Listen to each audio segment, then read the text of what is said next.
എല്ലാവർക്കും നമസ്കാരം. നമ്മൾ മറ്റൊരു വീഡിയോയിലോട്ട് കിടക്കുകയാണ്.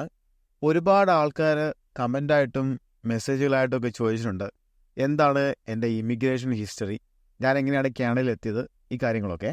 എൻ്റെ ചാനൽ സബ്സ്ക്രൈബ് ചെയ്യുന്ന എല്ലാവർക്കും നന്ദി പറയുവാണ്. ഇതൊരു വെറും ഹോബി മാത്രമാണ്. യൂട്യൂബിലൂടെ പണം സമ്പാദിക്കാൻ വേണ്ടിയല്ല ഈ ചാനൽ ചെയ്യാൻ തുടങ്ങിയത്. മലയാളം സംസാരിക്കാനുള്ള ഒരു പ്ലാറ്റ്ഫോം എന്ന രീതിയിൽ മാത്രമാണ് ഇതിനെ കണ്ടിരിക്കുന്നത്. അതുപോലെ തന്നെ ഒരു അവയർനെസ് ക്രിയേറ്റ് ചെയ്യുക, അത്രയേ ഉള്ളൂ ഈ ചാനലിൻ്റെ ഉദ്ദേശം. കാനഡ വളരെ മോശം രാജ്യമാണ് എന്ന് ഒരിക്കലും ധരിക്കരുത്. കഴിവുള്ളവർക്ക് ഒരുപാട് ഓപ്പർച്യൂണിറ്റീസ് ഉള്ള ഒരു നാട് തന്നെയാണ്.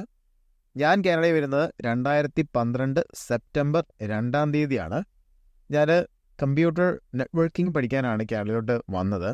അതിനു മുമ്പ് ഞാൻ ഒരു 2 വർഷം UK പഠിച്ചു. ആ ഡിഗ്രി കംപ്ലീറ്റ് ചെയ്തതിന് ശേഷം ഹയർ സ്റ്റഡീസിനായിട്ട് കാനഡയിലോട്ട് വരികയായിരുന്നു. ഇപ്പോഴത്തെ പോലെ ഏജൻസികൾ വീടുകൾ ശരിയാക്കി തരുമോ അല്ലെങ്കിൽ കോളേജുകളിലേക്ക് റൈഡുകൾ ബുക്ക് ചെയ്ത് തരുമോ, അങ്ങനെയൊന്നും ആ സമയത്തില്ല. ഞാൻ ടൊറൻ്റോ എയർപോർട്ടിൽ വന്നിറങ്ങി, അവിടെ നേരെ ബസ് ടെർമിനലിൽ പോന്നു. അവിടെ നിന്ന് ബസ്സിൽ കയറുന്നു. വിൻസർ എന്ന് പറഞ്ഞ സ്ഥലത്താണ് കോളേജ്. അങ്ങോട്ടേക്ക് പോകുന്നു. അന്ന് രാത്രി ഒരു മോട്ടലിൽ റൂം എടുത്ത് അവിടെ താമസിക്കുന്നു. അതിനുശേഷം നമ്മൾ പിറ്റേ ദിവസം രാവിലെ കോളേജിലേക്ക് പോകുന്നു. അപ്പോൾ കോളേജ് പറയുന്നു 1 വീക്ക് അക്കോമഡേഷൻ ഫ്രീ ആയിട്ട് കോളേജ് ക്യാമ്പസിൽ തരാം. ആ ഒരാഴ്ച കൊണ്ട് അക്കോമഡേഷൻ കണ്ടുപിടിച്ചാൽ മതിയല്ലോ.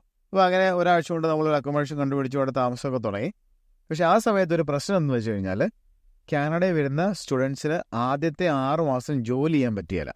അന്ന് അങ്ങനെയായിരുന്നു, ഇപ്പോഴത്തെ പോലെയല്ല. ഒരുപാട് റെസ്ട്രിക്ഷൻ കാര്യങ്ങളൊക്കെ ഉണ്ടായിരുന്നു.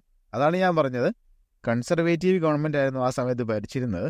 അതിനുശേഷം 3 പ്രാവശ്യം ഇലക്ഷൻ നടന്നു. ഈ 3 പ്രാവശ്യവും ലിബറൽ പാർട്ടിയാണ് ജയിച്ചത്. അതാണ് ഞാൻ പറഞ്ഞത്, ഇനി അടുത്ത പ്രാവശ്യം മിക്കവാറും കൺസർവേറ്റീവാണ് ജയിക്കാൻ സാധ്യത. അങ്ങനെയാണെങ്കിൽ ഇമിഗ്രേഷൻ സ്ട്രിക്റ്റ് ആവുമെന്ന് ഞാൻ പറഞ്ഞതിൻ്റെ കാര്യം ഇതാണ്. അപ്പം ഞാൻ വരുന്ന സമയത്ത് കൺസർവേറ്റീവാണ് ഭരിക്കുന്നത്. ആ സമയത്ത് ആദ്യത്തെ 6 മാസം ജോലി ചെയ്യാൻ സാധിക്കില്ല. അപ്പോൾ 6 മാസം സ്വന്തം കയ്യിലുള്ള പൈസ വെച്ച് മുന്നോട്ട് നീങ്ങി. 6 മാസം കഴിഞ്ഞതിന് ശേഷം ജോലി അന്വേഷിക്കാൻ തുടങ്ങി. അപ്പം ഞാൻ വന്ന സ്ഥലം എന്ന് പറഞ്ഞാൽ വിൻസർ, ഒൻറ്റാറിയോ എന്ന് പറഞ്ഞ സ്ഥലമാണ്. കാനഡയിലെ ഏറ്റവും കൂടുതൽ അൺഎംപ്ലോയ്മെൻ്റ് ഉള്ള സിറ്റിയാണ് വിൻസർ, ഒൻറ്റാറിയോ. നമ്പർ 1. ഇതൊന്നും അറിയാതെ വന്ന് ചാടുന്നത് നമ്മൾ. ഇപ്പോൾ കയ്യിലുള്ള പൈസ തീരാറായി, ഒരു ജോലി കണ്ടുപിടിക്കണം. അപ്പോൾ ജോലി തേടി ഇങ്ങനെ നടക്കുമ്പോഴാണ് ഒരു ജോലി കിട്ടി. അതായത് ഫാമിൽ പോയി പുല്ല് പറിക്കുക. അപ്പോൾ ഇതിനകത്തൊരു പ്രശ്നം എന്ന് വെച്ച് കഴിഞ്ഞാൽ, മിനിമം പേയ്മെൻറ്റ് കറക്റ്റായിട്ട് നമുക്ക് കിട്ടുകയില്ല. ഇതിനകത്തൊരു ഇടനിലക്കാരനുണ്ട്. അദ്ദേഹമാണ് നമ്മളെ ഡ്രൈവ് ചെയ്ത് ഫാമിലോട്ട് കൊണ്ടുവന്നതും ഫാമിൽ നിന്ന് തിരിച്ചു കൊണ്ടുവരുന്നതും. അയാൾക്ക് നമ്മൾ റൈഡിനുള്ള കാശ് കൊടുക്കണം. റൈഡിന് ഏകദേശം $15 $20 വരെ മേടിക്കും. പിന്നെ നമ്മൾ ജോലി ചെയ്യുന്നതിൻ്റെ ഒരു വിഹിതം അയക്ക് കൊടുക്കുകയും വേണം. അതായത് സ്ലേവറി. ഇവിടെ ഉണ്ട് ഇങ്ങനത്തെ തട്ടിപ്പും ഉടായ്പും ഉള്ള ആൾക്കാരൊക്കെ ഉണ്ട്. വേറൊരു വഴിയില്ലല്ലോ, ജോലി വേണം. അപ്പം ശരി, അങ്ങനെ അവർ പറഞ്ഞു, ഞാൻ രാവിലെ വരാം, 4 മണിക്ക് റെഡിയായിരിക്കണം, ഞങ്ങൾ വരും, പിക്ക് ചെയ്യുമെന്ന് പറഞ്ഞു. അപ്പം എല്ലാം റെഡിയൊക്കെ ആയിട്ട് ഞാനിങ്ങനെ പുറത്തിറങ്ങി നിൽക്കുകയാണ്. ദൂരെ ഒരു കറുത്ത വാൻ ഇങ്ങനെ വരുന്നുണ്ട്. അപ്പോൾ ഈ വാൻ വന്നതിൻ്റെ അടുത്ത് വന്ന് നിന്നു. ഗ്ലാസ് ഓപ്പൺ ആക്കിയിട്ട് പറഞ്ഞു, കയറിക്കോളാൻ പറഞ്ഞു. അങ്ങനെ കണ്ടപ്പോൾ തന്നെ മനസ്സിലായി. ഞാൻ അകത്തേക്ക് കയറിയപ്പം ഇതുപോലെ എന്നെപ്പോലെ ഒരുപാട് സ്റ്റുഡൻസ് ഇങ്ങനെ ഇരിക്കുകയാണ്. അതിൽ പെൺകുട്ടികളുണ്ട്, ആൺകുട്ടികളുണ്ട്, കൂടുതലും ഇന്ത്യൻസ് തന്നെയാണ്. അവരെയൊക്കെ അങ്ങോട്ടും ഇങ്ങോട്ടും പരിചയപ്പെട്ടു. ഏകദേശം ഒരു 45 മിനിറ്റ് ഡ്രൈവ് ചെയ്തിട്ടാണ് ഫാമിലെത്തുന്നത്. അതായത് ഫാം എന്ന് പറയുന്നത് ഒരുപാട് ഉള്ളിലേക്കാണ്. ബസ്സുകളൊന്നുമില്ല. ഇയാൾക്ക് പൈസ കൊടുത്താൽ മാത്രമേ അങ്ങോട്ട് പോകാൻ സാധിക്കുകയുള്ളൂ. അതുകൊണ്ട് വേറൊരു ഓപ്ഷനും ഇല്ല. ഇയാളെ റിലേ ചെയ്യുക, ഇയാളെ വെറുപ്പിക്കാതിരിക്കുക എന്നുള്ള ഒരൊറ്റ ഓപ്ഷൻ അവിടെ മുമ്പിലുള്ളൂ. അപ്പോൾ ഇയാൾ എന്ത് പറഞ്ഞാലും ചെയ്യുക. അപ്പോൾ ഇയാൾ നമ്മളെ ഇങ്ങനെ ആട്ടിൻകുട്ടികളെ മേയ്ക്കുന്ന പോലെ ഫാമിലിയോട് ഇങ്ങനെ നമ്മളത് ചെയ്യുക, ഇത് ചെയ്യുക എന്നൊക്കെ പറഞ്ഞ് നമ്മളെയൊക്കെ നോക്കി സൂപ്പർവൈസ് ചെയ്ത് ഇങ്ങനെ നടക്കും. ഇയാൾ പണിയും ചെയ്യില്ല, പക്ഷേ ഇയാൾക്കൊരു തച്ചു കൂലിയും കിട്ടും, നമ്മുടെയൊക്കെ വിഹിതവും കിട്ടും, പിന്നെ ഈ 20 രൂപ കമ്മീഷനും കിട്ടും. അപ്പോൾ ഇതാണ് ഞാൻ പറഞ്ഞ, ആൾക്കാരെ പറ്റിച്ച് കാനഡയിൽ കാശുണ്ടാക്കുന്ന ഒരുപാട് ഇമിഗ്രൻസ് ഉണ്ട്. ഇമിഗ്രൻസ് എല്ലാം വളരെ നല്ല വ്യക്തികളാണെന്ന് നിങ്ങൾ വിചാരിക്കരുത്. ഇമിഗ്രൻസിന് അറിയാവുന്ന പോലീസ് 4 അടി കൂടുതലടിക്കുമെന്ന് കേട്ടില്ലേ എന്ന് പറയുന്ന പോലെ ഇമിഗ്രൻസിനെ പറ്റിക്കുന്നത് ഇമിഗ്രൻസ് തന്നെയാണ്. അങ്ങനെ മുന്നോട്ട് പോവുകയാണ്. എന്നും രാവിലെ എണീക്കും, പോയി പുല്ല് പറിക്കും, തിരിച്ചു വരും. കോളേജുള്ള ദിവസം ഇയാളെ വിളിച്ച് പറയും എനിക്കിത് വരാൻ സാധിക്കുകയില്ല. അപ്പം അങ്ങനെ മുന്നോട്ട് പോയിക്കൊണ്ടിരിക്കുകയാണ്. ബേർലി കഷ്ടിച്ച് കിട്ടുന്ന പൈസ കൊണ്ട് വാടക കൊടുക്കാനും ഭക്ഷണം കഴിക്കാനും ഒക്കെ മാത്രമേ തികയുള്ളൂ. എന്നാൽ ഇങ്ങനെ പോയിട്ട് കാര്യമില്ലല്ലോ. കാരണം മിനിമം പേയ്മെൻറ്റ് കറക്റ്റായിട്ട് കിട്ടുന്നുമില്ല. മാത്രമല്ല ഇത്രയും ദൂരെ യാത്ര ചെയ്യണം, ഇയാൾക്കൊരു കമ്മീഷനും കൊടുക്കണം. അപ്പോൾ വിചാരിച്ചു എന്നാൽ ഈ ജോലി നിർത്തിയിട്ട് ആ സമയം ജോലി അന്വേഷിച്ച് നടക്കാം. അപ്പോൾ അങ്ങനെ ജോലി അന്വേഷിച്ച് കുറേ സ്ഥലങ്ങളിൽ കയറി ഇറങ്ങി. ആ സമയത്താണ് മോക്സീസ് എന്ന് പറഞ്ഞൊരു കനേഡിയൻ റെസ്റ്റോറൻ്റ് ഉണ്ട്. അവിടെ ഡിഷ് വാഷറായിട്ടൊരു ജോലി ചെയ്യാൻ ഒരാളെ വേണമെന്ന് അറിയുന്നത്. അപ്പോൾ അവിടെ നേരിട്ട് ചെന്നു. അവിടെ ഹെഡ് ഷെഫിനെ കാണാൻ പറഞ്ഞു. വളരെ നല്ലൊരു മനുഷ്യൻ. ചിരിച്ചുകൊണ്ട് അദ്ദേഹം പുറത്തേക്ക് ഇറങ്ങി വന്നു. എന്നെ കണ്ടപ്പോഴത്തേക്ക് പേര് ചോദിച്ചു, സംസാരിച്ചു. അപ്പോൾ ഒരു കാര്യം ചെയ്യേ, ഇന്ന് സമയമില്ല, നാളെ ഒരു 3 മണിയാകുമ്പോഴത്തേക്ക് വരികയാണെങ്കിൽ നമുക്കൊരു ചെറിയ ഇൻ്റർവ്യൂ നടത്തി അതിനുശേഷം നമുക്ക് ജോലിക്ക് കയറാമെന്ന് പറഞ്ഞു. ഞാൻ ചെന്ന് കഴിഞ്ഞപ്പോഴാണ് മനസ്സിലായത് എന്നെ സംസാരിച്ച് മീറ്റ് ചെയ്ത ഷെഫ് അന്ന് അവധിയായിരുന്നു, വേറൊരു ഷെഫായിരുന്നു. ആ പുള്ളിയെ കണ്ട് സംസാരിച്ചു. ഇതുപോലെ മൈക്ക് പറഞ്ഞ ആളല്ലേ, ഓക്കെ വളരെ സന്തോഷമായിട്ട് എല്ലാം സംസാരിച്ചു. എന്തെങ്കിലും എക്സ്പീരിയൻസ് ഉണ്ടോ? ഞാൻ പറഞ്ഞു എനിക്ക് എക്സ്പീരിയൻസ് ഒന്നുമില്ല, പാത്രം കഴുകാൻ എനിക്കറിയാം, പിന്നെ എൻ്റെ സാഹചര്യം ഇതൊക്കെയാണ്, അതുകൊണ്ട് എനിക്ക് ഈ ജോലി തരണമെന്ന് ഞാൻ പറഞ്ഞു. അപ്പോൾ ശരി, ഓക്കെ, നാളെ തൊട്ട് കയറിക്കൊള്ളാൻ പറഞ്ഞു. നാളെ ഇതുപോലെ ഇത്ര മണിക്ക് വരണം, ഒരു 4-4:30 ആകുമ്പോൾ വരണം. റെസ്റ്റോറൻ്റൊക്കെ വളരെ ലേറ്റായിട്ട് ഓപ്പൺ ആവുള്ളൂ, ഒരു 12 മണി 1 മണിയൊക്കെ ആവും റെസ്റ്റോറൻ്റൊക്കെ തുറക്കണമെങ്കിൽ. അപ്പോൾ ആദ്യത്തേക്ക് റൺ ചെയ്യാനുള്ള പാത്രങ്ങളൊക്കെ ഓൾറെഡി അവരുടെ കാണും. അപ്പോൾ അതെല്ലാം ഉപയോഗിച്ചിട്ട് ഇങ്ങനെ കൂട്ടി വെച്ചേക്കും, നമ്മൾ എന്നിട്ട് കഴുകാൻ തുടങ്ങിയാൽ മതി. അതാണ് ജോലി. കഴുക്ക് തീരുന്ന രാത്രി 2 മണിയൊക്കെ ആവും. അപ്പോൾ അവിടെ ഒരു ഷെഫുണ്ട്. ആ ഷെഫ് ക്ലോസിംഗ് ഷെഫ് എന്നാണ് അതിന് പറയുന്നത്. അപ്പോൾ ക്ലോസിംഗ് ഷെഫിൻ്റെ കൂടെ നിന്നിട്ട് നമ്മൾ പാത്രമെല്ലാം കഴുകി അടുക്കി പെറുക്കി എല്ലാം വെച്ചിട്ട് പോകാൻ പറ്റുള്ളൂ. ആ സമയത്ത് ബസ്സും ഇല്ല തിരിച്ച് വീട്ടിലോട്ട്. അപ്പോൾ ഈ ക്ലോസിംഗ് ഷെഫ് എൻ്റെ വീടിനടുത്ത് താമസിക്കുന്നതുകൊണ്ട് എന്നെ ഡ്രോപ്പ് ചെയ്യുമായിരുന്നു. അപ്പം എല്ലാ ദിവസവും ഇതുപോലെ ക്ലോസ് ചെയ്തിട്ട് പുള്ളിയോടെ പോകും. 1 മണി 2 മണിയൊക്കെ ആവും വീട്ടിൽ ചെല്ലുമ്പം. എന്തെങ്കിലും ലെഫ്റ്റ് ഓവറൊക്കെ കാണും കഴിക്കാനായിട്ട്, അല്ലെങ്കിൽ റെസ്റ്റോറൻറ്റിൽ നിന്ന് എന്തെങ്കിലും കിട്ടും, അത് കൊണ്ടുവരും, കഴിക്കും, കിടന്നുറങ്ങും. അങ്ങനെയായിരുന്നു ജീവിതം. അങ്ങനെ കോഴ്സ് കംപ്ലീറ്റ് ചെയ്തിടം വരെ അവിടെ തന്നെ ജോലി ചെയ്തു. അത്യാവശ്യം നല്ല പേ ഉണ്ടായിരുന്നു, 12.50 പെർ അവർ. അതുപോലെ തന്നെ ടിപ്പ് കിട്ടും. അപ്പം നല്ലൊരു തുക ഒരു മാസം വരുമാനമായിട്ട് കിട്ടുമായിരുന്നു. വാടക കൊടുക്കാനും ഭക്ഷണം കഴിക്കാനും കുറച്ച് ഫീസ് അടയ്ക്കാനും ഒക്കെ തികയുമായിരുന്നു ആ പൈസ. പിന്നെ അവസാന സമയത്തുള്ള ഫീസൊക്കെ എൻ്റെ ഫാദർ തന്നെയാണ് അടച്ചത്, നാട്ടിൽ നിന്ന് അയച്ചു തരുമായിരുന്നു. അതുകൊണ്ട് ഫീസിൻ്റെ കാര്യത്തിൽ വലിയ പ്രശ്നങ്ങളൊന്നും ഉണ്ടായില്ല. അങ്ങനെ കോഴ്സ് എല്ലാം കംപ്ലീറ്റ് ചെയ്ത് കഴിഞ്ഞ് കഴിഞ്ഞപ്പോഴത്തേക്ക് ജോലി കണ്ടുപിടിക്കണമല്ലോ, ഫുൾ ടൈം ജോലി കണ്ടുപിടിക്കണം. 2 കൊല്ലം പഠിച്ച് കഴിയുമ്പോഴാണ് 3 വർഷം വർക്ക് പെർമിറ്റ് കിട്ടുന്നത്. 3 വർഷത്തിനുള്ളിൽ PR കിട്ടണം എന്നുള്ള വലിയൊരു കടമയാണ്. അപ്പോൾ ജോലിക്ക് അപ്ലൈ ചെയ്യാൻ തുടങ്ങി. ജോലിക്ക് അപ്ലൈ ചെയ്യുക എന്ന് പറയുന്നത് ഒൻറ്റേറിയയിലാണ് ഞാൻ താമസിക്കുന്നത്. ഒൻറ്റേറിയ മുഴുവൻ അപ്ലൈ ചെയ്തിട്ട് ഒരു റെസ്പോൺസും വരുന്നില്ല. ഞാൻ പിന്നെ ആൽബർട്ട ഭാഗത്തോട്ട് അപ്ലൈ ചെയ്യാൻ തുടങ്ങി, അവിടുന്ന് റെസ്പോൺസൊന്നും വരുന്നില്ല. പിന്നെ ഞാൻ BCയിലോട്ട് അപ്ലൈ ചെയ്യാൻ തുടങ്ങി. BCയിൽ ആ സമയത്ത് ടെക് ഇൻഡസ്ട്രി നന്നായിട്ട് ബൂം ചെയ്യുന്ന സമയമായിരുന്നു. ഒരു സിലിക്കൺ വാലി എന്നൊക്കെ പറയാമല്ലോ, ഒരു കാലിഫോർണിയ.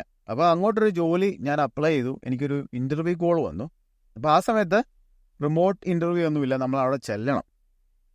അപ്പോൾ ഇതുപോലെ കോൾ വന്നിട്ട് പറഞ്ഞു, നിങ്ങൾ ഒൻറ്റേറിയയിലാണല്ലോ ഉള്ളത്, നിങ്ങൾ ഈ ജോലിക്ക് അപ്ലൈ ചെയ്തു, നിങ്ങളുടെ പ്രൊഫൈൽ ഞങ്ങൾക്ക് ഇഷ്ടപ്പെട്ടു, നിങ്ങൾക്ക് റെലവൻറ്റ് എഡ്യൂക്കേഷൻ കാര്യങ്ങളൊക്കെ ഉണ്ട്, നിങ്ങൾ UK കുറച്ച് നാൾ വർക്ക് ചെയ്തിട്ടുണ്ട്, സെയിം റെലവൻറ്റ് ഫീൽഡാണ്, അതുകൊണ്ട് ഞങ്ങൾക്ക് താല്പര്യമുണ്ട്, നിങ്ങളിവിടെ വരുവാണെങ്കിൽ നിങ്ങൾ ഇൻ്റർവ്യൂ നടത്താം, ഇൻ്റർവ്യൂ നടത്തിയതിന് ശേഷമേ ജോലി കിട്ടുമോ ഇല്ലയെന്ന് പറയാൻ സാധിക്കുകയുള്ളൂ എന്ന് പറഞ്ഞു. അപ്പം ഞാൻ പറഞ്ഞു ശരി, ആകെ കിട്ടിയൊരു കച്ചിത്തുരുപ്പാണല്ലോ, അതിൽ കയറി പിടിക്കാമെന്ന് വിചാരിച്ചു. ഏകദേശം 5000 കിലോമീറ്റർ അകലെയാണ് BC. അപ്പോൾ അത്രയും ദൂരം പോകണം, മാത്രമല്ല കിട്ടുമെന്ന് ഉറപ്പുമില്ല. ചെന്ന് ഇൻ്റർവ്യൂ അറ്റൻഡ് ചെയ്തവർക്ക് ഇഷ്ടപ്പെട്ടാൽ മാത്രമേ ജോലിയും കിട്ടുള്ളൂ. പക്ഷേ വേറൊരു മാർഗ്ഗമില്ലാത്തതുകൊണ്ട് ഞാൻ പോകാൻ തന്നെ തീരുമാനിച്ചു. പിന്നെ ഒരു കാര്യം എന്ന് വെച്ച് കഴിഞ്ഞാൽ, ഞാൻ നോക്കിയപ്പോൾ ഫ്ലൈറ്റ് ടിക്കറ്റൊക്കെ വളരെ എക്സ്പെൻസീവാണ് പോകാനായിട്ട്. ഇനി അവിടെ ചെന്നാൽ തന്നെ അവിടെ ചെല്ലണം, ഒരു വീട് കണ്ടുപിടിക്കണം, താമസ സൗകര്യങ്ങളൊക്കെ ഒരുക്കണം, അത്യാവശ്യം 1-2 മാസം സർവൈവ് ചെയ്യാനുള്ള പൈസ കയ്യിൽ വേണം. അപ്പം ഈ ഫ്ലൈറ്റിന് പോകാമെന്ന് പറയുന്ന ഒരു പ്രാവർത്തികമായിട്ടുള്ള കാര്യമല്ല. ആ സമയം ഫ്ലൈറ്റ് നല്ല എക്സ്പെൻസീവ് ആയിരുന്നു.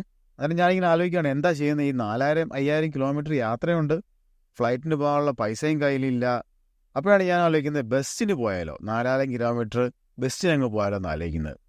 ഇങ്ങനെയൊന്നും ആരും ചെയ്തിട്ടുണ്ടെന്ന് എനിക്ക് തോന്നുന്നില്ല. അതായത് ഒൻറ്റേറിയോയിൽ നിന്ന് BC വരെ ബസ്സിന് പോകുക പറയുന്നത് ഒന്ന് ആലോചിച്ച് നോക്കി. നമ്മുടെ നാട്ടിൽ നിന്ന് ഏകദേശം പഞ്ചാബോ ഡൽഹി വരെയൊക്കെ പോകുന്ന ദൂരമുണ്ട്. ആ സമയത്ത് ഗ്രേ ഹൗണ്ട് എന്ന് പറഞ്ഞൊരു കമ്പനിയുണ്ട്, ഒരു നാഷണൽ സർവീസാണ്. കാനഡയിലെ എല്ലാ പ്രൊവിൻസുകളിലോട്ടും അവർക്ക് ബസ് സർവീസ് ഉണ്ടായിരുന്നു. അതിൻ്റെ പേര് ഗ്രേ ഹൗണ്ടാണ്. അത് നിർത്തിപ്പോയി, ഇപ്പോൾ ആ കമ്പനി ഇല്ല. അപ്പം എന്നാൽ അവരുടെ ടിക്കറ്റ് ബുക്ക് ചെയ്യാന്ന് വെച്ചാൽ $172 കൊണ്ടായിരുന്നു ആ സമയത്ത് ബസ്സിന് യാത്രാക്കൂലി. 4 ദിവസം എടുക്കും ബസ്സിൽ അവിടെ എത്താനായിട്ട്. ബസ്സിൽ ടോയ്ലറ്റും കാര്യങ്ങളൊക്കെ ഉണ്ട്. യാത്രയെല്ലാം തീരുമാനിച്ചു, എല്ലാം പാക്ക് ചെയ്തു. വീട്ടിൽ നിന്ന് ടാക്സി വിളിച്ച് നേരെ ബസ് സ്റ്റേഷൻ ചെല്ലുന്നു. അവിടുന്ന് ഫസ്റ്റ് ബസ് പിടിച്ചിട്ട് നമ്മൾ ടൊറൻറ്റോയിൽ ചെല്ലണം. അവിടെ നിന്ന് ഇങ്ങനെ മാനിറ്റോബ, സസ്കാച്ചുവാൻ, ആൽബർട്ട, BC ഇങ്ങനെ ഓരോ പ്രൊവിൻസും കടന്ന് വേണം ചെല്ലാനായിട്ട്. ഇപ്പോൾ ഒൻറ്റേറിയോ കടക്കാൻ തന്നെ ദിവസങ്ങളെടുക്കും, കാരണം ഒൻറ്റേറിയോ വലിയൊരു പ്രൊവിൻസ് ആണല്ലോ. പക്ഷേ എൻ്റെ ജീവിതത്തിൽ ഞാൻ ഏറ്റവും എൻജോയ് ചെയ്തിട്ടുള്ള ഒരു യാത്രയായിരുന്നത്. കാനഡ മുഴുവൻ ആസ്വദിച്ച് കണ്ടു. അടിപൊളി ഒരു ട്രിപ്പായിരുന്നു. എൻ്റെ ജീവിതത്തിൽ ഞാൻ ഏറ്റവും എൻജോയ് ചെയ്ത ഒരു ട്രിപ്പ് തന്നെയായിരുന്നത്.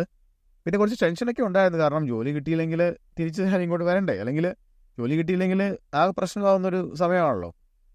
ആ ബസ് ജേർണി ഒരുപാട് ആൾക്കാരെ പരിചയപ്പെട്ടു, ഡ്രൈവേഴ്സുമായിട്ടൊക്കെ ഒരുപാട് കമ്പനിയായി. ഇടയ്ക്കിടയ്ക്ക് ബസ് നിർത്തും, ഭക്ഷണം കഴിക്കാൻ നിർത്തും, പല പ്രൊവിൻസുകളിൽ നിർത്തും, പല സ്റ്റേഷനിൽ എത്തിക്കുമ്പോൾ നമ്മൾ ബസ് മാറി കയറണം. കണ്ടിന്യൂസ് ആയിട്ട് 4000 കിലോമീറ്റർ ഒന്നും ഒരു ബസ് ഓടുകയല്ലോ, കാരണം ബസ്സിൻ്റെ എഞ്ചിൻ ഓവർ ഹീറ്റ് ആവുമല്ലോ. അതുകൊണ്ട് ഓരോ സ്റ്റേഷനിൽ എത്തിക്കുമ്പോഴും ഓരോരോ ബസ്സാണ്. അപ്പോൾ ഡ്രൈവർ പറയും ഇന്ന ബസ്സിൽ കയറിക്കോ, പുതിയ ഡ്രൈവർ ആയിരിക്കും. അങ്ങനെ ഒരു വണ്ടർഫുൾ ജേർണി എന്ന് തന്നെ പറയാം. രാത്രിയായപ്പോൾ അവിടെ ചെന്നു. അവിടെ അന്നൊരു അന്നും മോട്ടലാണ്. ഹോട്ടലിലൊക്കെ ബുക്ക് ചെയ്യണമെങ്കിൽ നല്ല ചിലവാകും. അപ്പോൾ ഹോട്ടലിനേക്കാളും താഴ്ന്ന സംവിധാനമാണ് ഈ മോട്ടൽ എന്ന് പറയുന്നത്. അപ്പോൾ അന്ന് രാത്രി മോട്ടലിൽ റൂം എടുത്തു, അവിടെ കിടന്നുറങ്ങി. പിറ്റേ ദിവസം രാവിലെ എണീറ്റ് കുളിച്ച് കോട്ടും സ്യൂട്ടും ടൈയും ഒക്കെ ഇട്ട് നേരെ കമ്പനിയിലോട്ട് പോവാണ്.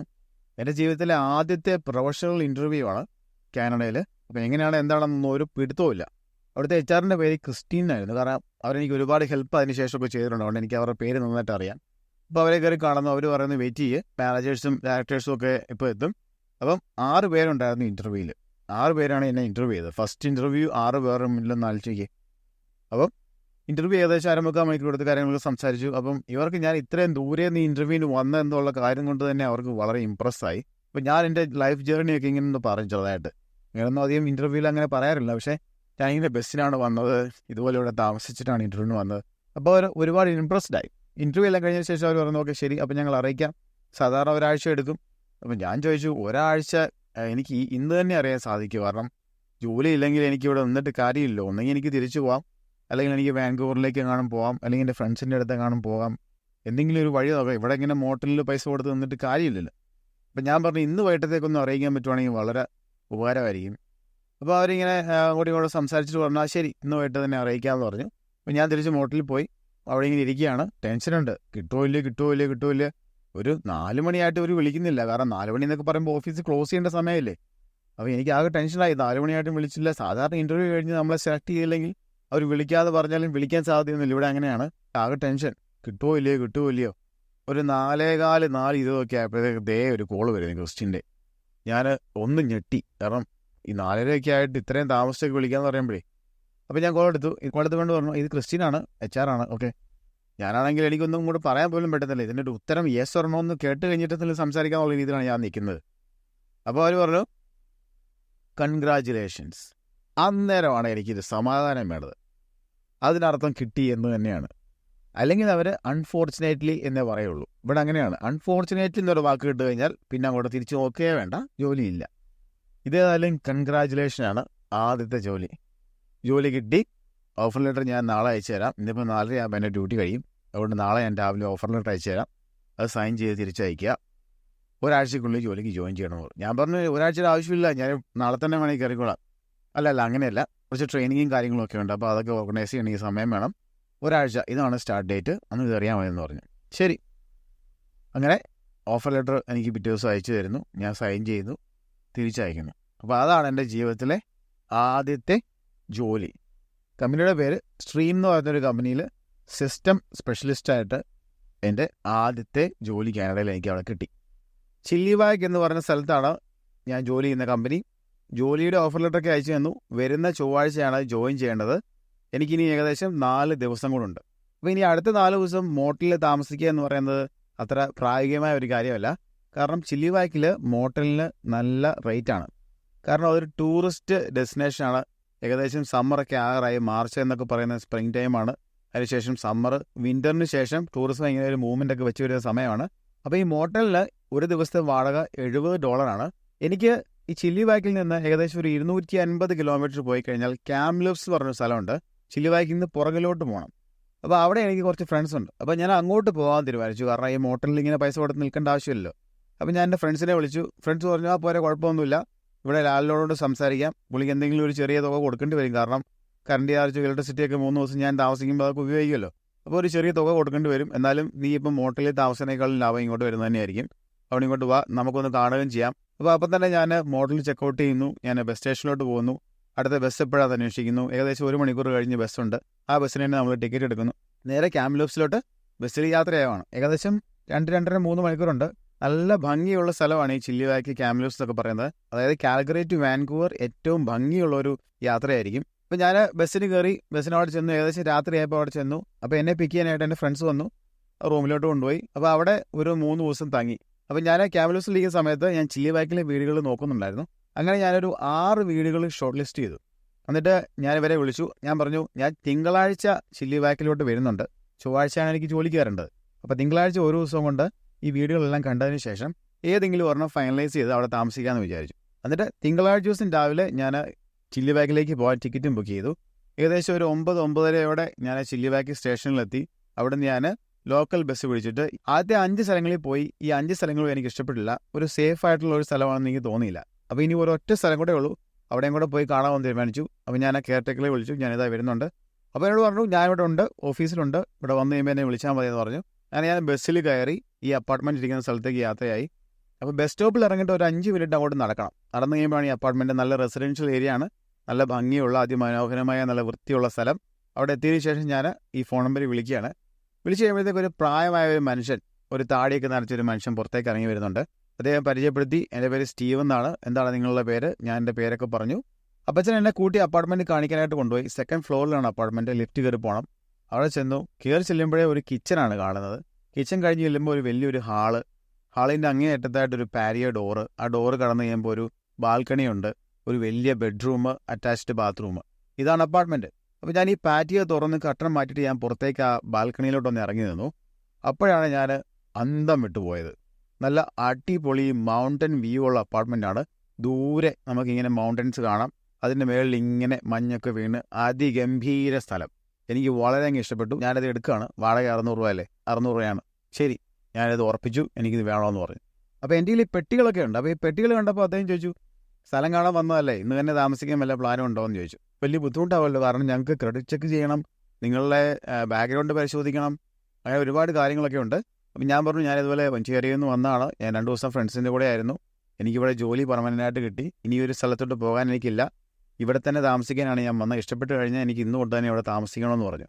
അപ്പോൾ അദ്ദേഹം പറഞ്ഞു, എന്നാൽ ഒരു മിനിറ്റ് വെയിറ്റ് ചെയ്യേ, ഞാൻ ഇതിൻ്റെ ഓണേഴ്സിനോടൊന്ന് സംസാരിക്കട്ടെ, ഞാൻ കെയർ ടേക്കറാണ്, താങ്കൾ ജോലി ചെയ്യുന്ന കമ്പനിയുടെ പേര് ഏതാണെന്ന് ചോദിച്ചു. ഞാൻ പറഞ്ഞു, ഇതുപോലെ ഇന്ന കമ്പനിയാണ് ഞാൻ ജോലി ചെയ്യുന്നത്. ഓക്കെ, ഞാൻ ഇപ്പോൾ വരാമെന്ന് പറഞ്ഞിട്ട് അകത്തേക്ക് പോയി. ഒരു 10 മിനിറ്റ് കഴിഞ്ഞാൽ പുള്ളി ഇറങ്ങി വന്നിട്ട് പറഞ്ഞു, യു ആർ ഇൻ ലക്ക്. അവർ പറഞ്ഞു, കുഴപ്പമൊന്നുമില്ല, നിങ്ങൾ ജോലി ചെയ്യുന്ന കമ്പനി വളരെ റെപ്യൂട്ടഡ് ആയിട്ടുള്ള ഒരു കമ്പനിയാണ് ഈ ഏരിയയിലെ, അതുകൊണ്ട് അതിൻ്റെ ഓഫർ ലെറ്ററും 2 റെഫറൻസും തന്നാൽ മതി, കുഴപ്പമൊന്നുമില്ല എന്ന് പറഞ്ഞു. അപ്പോൾ ഞാൻ എൻ്റെ ഓഫർ ലെറ്റർ എടുത്തു കൊടുത്തു. പുള്ളിക്കാരൻ എൻ്റെ ഒരു കോപ്പി എടുത്തു. പിന്നെ എനിക്ക് റെഫറൻസ് കൊടുക്കാനായിട്ട് എനിക്ക് അങ്ങനെ പരിചയക്കാരൊന്നുമില്ല. ഞാനിപ്പം ജോലി കിട്ടിയെങ്കിലും അവിടുത്തെ HR-ൻ്റെ റെഫറൻസ് എന്ന് പറഞ്ഞാൽ കൊടുക്കാൻ സാധിക്കില്ല, കാരണം എന്നെ അവർക്ക് പരിചയമൊന്നുമില്ല, ഞാൻ അങ്ങോട്ട് കയറാൻ പോകുന്നല്ലേ ഉള്ളൂ. അതുകൊണ്ട് ഞാൻ എന്നെ പഠിപ്പിച്ച സാറന്മാരുടെ 2 റെഫറൻസ് കൊടുത്തു, 2 പ്രൊഫസർമാരുടെ. അതിനുശേഷം ഞാൻ അവർക്ക് ഇമെയിൽ അയച്ചു, ഇന്നോളം ഞാൻ റെഫറൻസ് കൊടുത്തിട്ടുണ്ട്. അപ്പോൾ അവർ പറഞ്ഞു, കുഴപ്പമൊന്നുമില്ല, റെഫറൻസ് കൊടുത്തോളൂ, അവർ റെസ്പോണ്ട് ചെയ്തോളാന്ന് പറഞ്ഞു. അപ്പോൾ ഇതിൻ്റെ വാടക ഇവർ അഡ്വർടൈസ്മെൻറ്റ് പോസ്റ്റ് ചെയ്യുമ്പോൾ തന്നെ അതിനകത്ത് പോസ്റ്റ് ചെയ്യും. 600 രൂപയാണ് വാടക, 300 രൂപ സെക്യൂരിറ്റി ഡിപ്പോസിറ്റ് വേണം. അങ്ങനെ 900 രൂപ കൊടുത്തതിന് ശേഷം അവിടെ വെച്ച് ഞാൻ ലീസ് സൈൻ ചെയ്തു. ലീസ് സൈൻ ചെയ്തതിന് ശേഷം പുള്ളിക്കാരനിടയിൽ കീ തന്നു. അപ്പോൾ റൂമിലോട്ട് പോകുന്നതിന് മുമ്പ് ഞാൻ ചോദിച്ചു, ഇവിടെ എങ്ങനെ ഒരു സൈക്കിൾ കട ഉണ്ടോ എന്ന് ചോദിച്ചു. കാരണം എനിക്കിനി യാത്രകളൊക്കെ ചെയ്യണമെങ്കിൽ ഒരു ചെറിയ സൈക്കിൾ വേണം, അത്യാവശ്യം ഗ്രോസറി മേടിക്കാൻ പോകാനോ ഓഫീസിലോട്ടൊക്കെ പോകാനോ. ഓഫീസിൽ ഇവിടുന്ന് 10 മിനിറ്റ് ദൂരമേ ഉള്ളൂ. അപ്പോൾ പുള്ളി പറഞ്ഞു, എൻ്റെ കയ്യിലൊരു സൈക്കിളുണ്ട്, ഞാൻ നിനക്ക് ഫ്രീ ആയിട്ട് തരാം. ഇവിടുത്തെ പഴയ ഒരു ടെനൻറ്റ് ഇവിടുന്ന് ചെക്കൗട്ട് ചെയ്ത് പോയ സമയത്ത് ഇവിടെ വെച്ചിട്ട് പോയതാണ്, നിനക്ക് ഇഷ്ടപ്പെട്ടാൽ നീ ഇതെടുത്തു, പൈസ ഒന്നും തരണ്ടെന്ന് പറഞ്ഞു. അപ്പോൾ പിന്നോട് താങ്ക്സ് ഒക്കെ പറഞ്ഞിട്ട് നേരെ സൈക്കിളുമായിട്ട് ഞാൻ റൂമിലേക്ക് അങ്ങ് പോയി. അപ്പോൾ നമ്മളെടുത്ത് അൺഫർണിഷ്ഡ് അപ്പാർട്ട്മെൻ്റ് ആണ്. അവിടെ ബെഡില്ല, കട്ടിലില്ല, അത് പാടെയുള്ളത് ഫ്രിഡ്ജുണ്ട്, സ്റ്റൗ ഉണ്ട്, ഓവനുണ്ട്, ഒരു ഡിഷ് വാഷറുണ്ട്, വേറെ ഒരു സാധനങ്ങളും ഇല്ല. അപ്പോൾ എനിക്ക് കിടക്കാനായിട്ട് ഉള്ള കട്ടിൽ, ഒരു മേശ, ഒരു കസേര, ഒരു സോഫ, ഇതൊക്കെ വാങ്ങണം. അപ്പോൾ ഞാൻ വിചാരിച്ചു എന്നാൽ പുറത്തേക്കൊക്കെ ഒന്ന് പോയി നടക്കാം, ഏതെങ്കിലും കടകളൊക്കെ ഉണ്ടെങ്കിൽ ഒന്ന് കയറി നോക്കാമല്ലോ. അങ്ങനെ ഞാൻ സാധനങ്ങളെല്ലാം അവിടെ വെച്ച് അപ്പാർട്ട്മെൻറ്റ് ലോക്ക് ചെയ്തതിന് ശേഷം പുറത്തിറങ്ങിയിട്ട് ഇങ്ങനെ നടന്ന് മുന്നോട്ട് പോകുമ്പോഴത്തേക്ക് അവിടെ ഒരു പഴയ സാധനങ്ങൾ വിൽക്കുന്ന ഒരു കടയുണ്ട്. അപ്പം ആ കടയിലോട്ട് ഞാൻ കയറി ചെന്നു. അപ്പം ഞാൻ ചോദിച്ചു, ഇവിടെ പഴയ ബെഡ് അല്ലെങ്കിൽ കസേര, സോഫ അങ്ങനെയൊക്കെ ഉണ്ടോ എന്ന് ചോദിച്ചു. ഉണ്ട്, ഇവിടെ ഉണ്ട്, അകത്തേക്ക് വരുമെന്ന് പറഞ്ഞു. അപ്പം ഞാൻ അകത്തേക്ക് ചെന്നപ്പോഴാണ് അവിടെ നിറച്ച് ഇതുപോലെ പഴയ കട്ടിലുകളും ബെഡുകളും സോഫകളും ഒക്കെ നിരത്തിയിട്ടിട്ടുണ്ട്. അപ്പം ഞാൻ എനിക്ക് ഇഷ്ടപ്പെട്ട കുറച്ച് സാധനങ്ങൾ സെലക്ട് ചെയ്തു. നല്ല തടിയുടെ കട്ടിലാണ്, പഴയ കനേഡിയൻ സ്റ്റൈൽ പഴയ തടികളുടെ കട്ടിലാണ്.